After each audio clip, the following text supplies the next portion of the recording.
15-mile creek where the Hume and Hovell Expedition reached on the 26th of November runs through Michael Burston's property, and Michael was kind enough to invite me onto his property to take me for a tour. So here's Michael.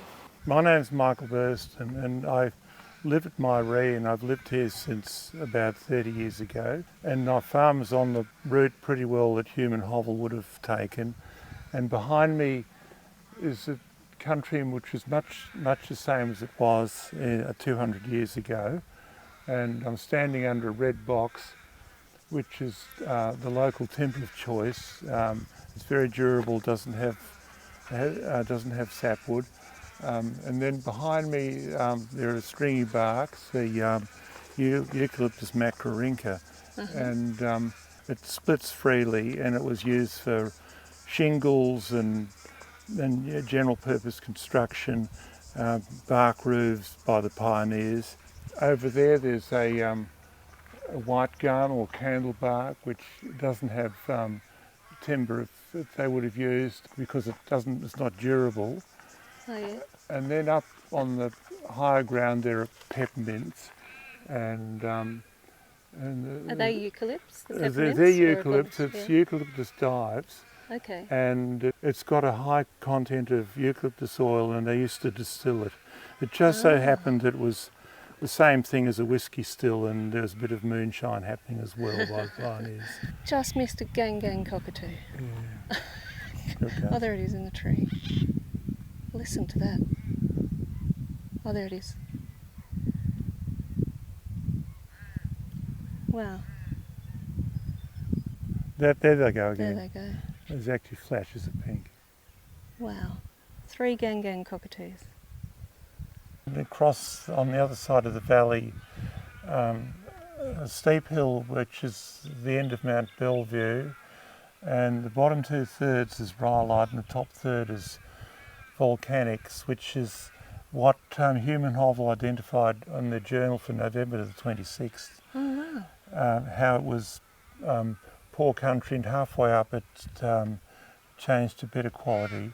Yeah. And round to the left there's Where it's like green a sort of a more rounded hill with contrails over it. And to the left of that you can just see a phone tower sticking up. Oh, yes. And that's Mt Bellvue proper, and it's somewhere in that vicinity that the explorers went. And from that point you can see the whole geography of the northeast. Very good vantage point. Oh, right.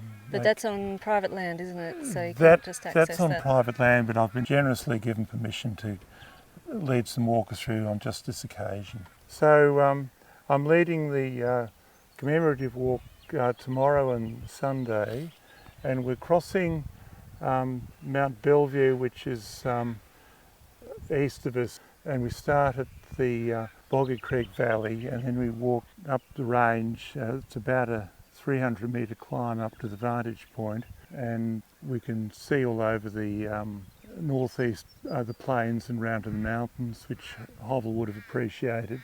And then we keep coming towards the east, and we descend the hill in the foreground, and it's a mixture of stringy bark, timber and cleared areas.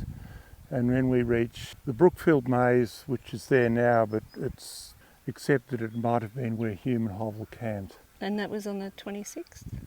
Yes. Yeah. And right. then the next day they kept heading west, and they crossed this range to our left here, and there's a very likely looking low saddle there, but it's probably they might have passed to the other side of the hill, but that leads to a succession of small valleys right through to Tatong, and it's recorded in the journal as quite difficult to traverse. Okay. And it was never taken up for farmland. It's still much as it was 200 years ago.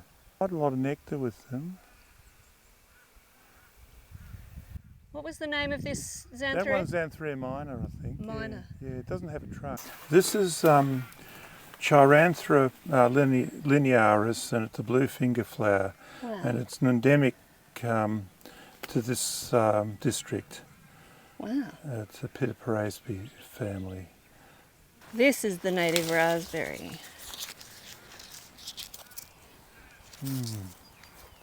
Beautiful. I'm on gate duty. When you're in the country, passenger is on gate duty.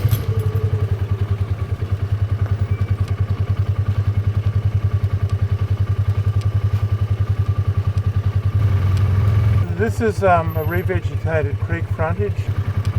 Yeah, so this area of the property has been revegetated after floods, and it's got blackwood there, and the oven's wattle has got a kind of a triangular leaf, which is here. Yeah. And then it's a bit higher, just to the right. Oh yes. And then coming further round is the river bottle brush. Is that from here? That's from here, yes. Oh, you see it planted so much in landscaping. And then the silver wattle. And That's on the left, silver the silver wattle. wattle is infested with a deadly grey mistletoe, which normally prevents them getting more than about 20 years old. Oh, that's that big leaf in the middle there. Yeah, that's grey mistletoe.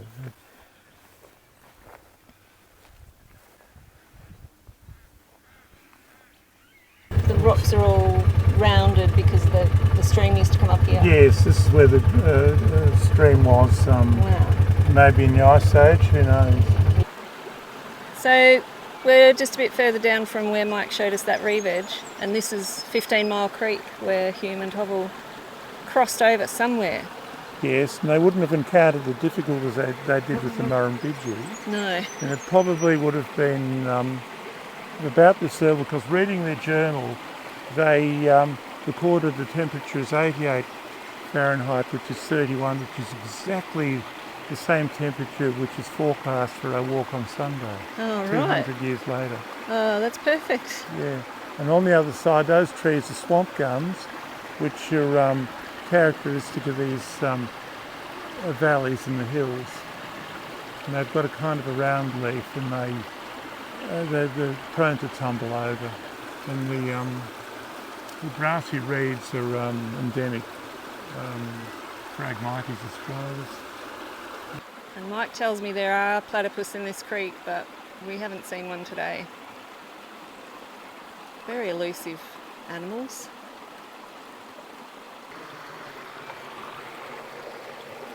Oh, that's nice and cold. Beautiful clear water. Well, thanks for your time, Mike. Okay. Really appreciate it. Thanks for showing us your property. Thank you very much. Thanks for coming and being interested. Yeah, you're welcome.